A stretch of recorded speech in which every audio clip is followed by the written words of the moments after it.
¿Por qué un yogi debe conocer las diferentes religiones y caminos espirituales del mundo? Esta es una pregunta interesante y todo depende de lo que se entienda por yogi.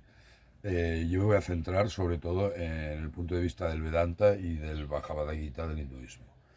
Eh, en las etapas que nos marca el Bhagavad Gita, sobre todo en el Bhakti Yoga y en el Jnana Yoga, hay un concepto fundamental que Dios reside en el corazón de todos. Da igual que lo veas vía Bhakti o vía Jnana, vía conocimiento, vía todo es uno.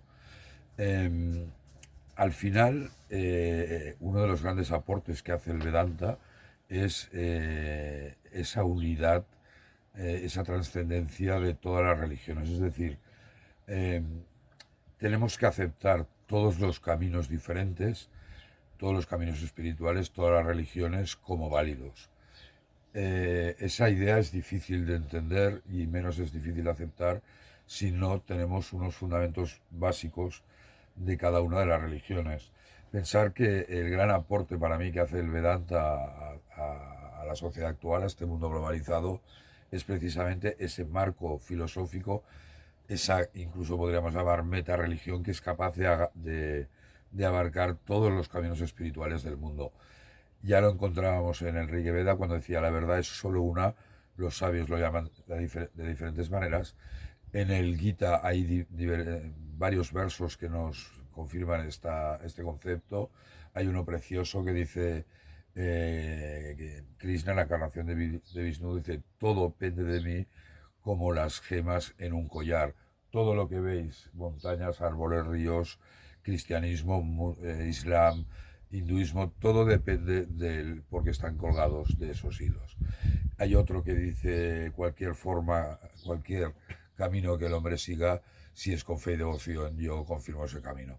Y luego recordemos la experiencia vital que tuvo Sri Ramakrishna, que creo que fue el primer hombre en la historia de la humanidad que siguió, además del hinduismo, el islam y el cristianismo, es decir, realizó las verdades tanto del hinduismo, del islam y del cristianismo y llegó a la conclusión de tantos caminos, tantas religiones, Yatumat, Tatupat.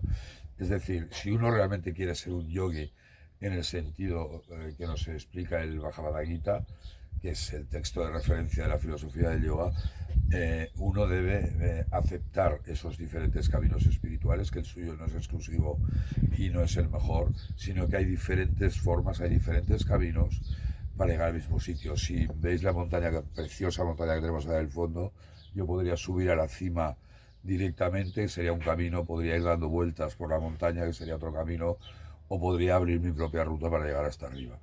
Y ese es un concepto que todos que tenemos que reflexionar. Si quiero que ser un yogi en el sentido del Gita, tenemos que conocer y aceptar los diferentes caminos espirituales.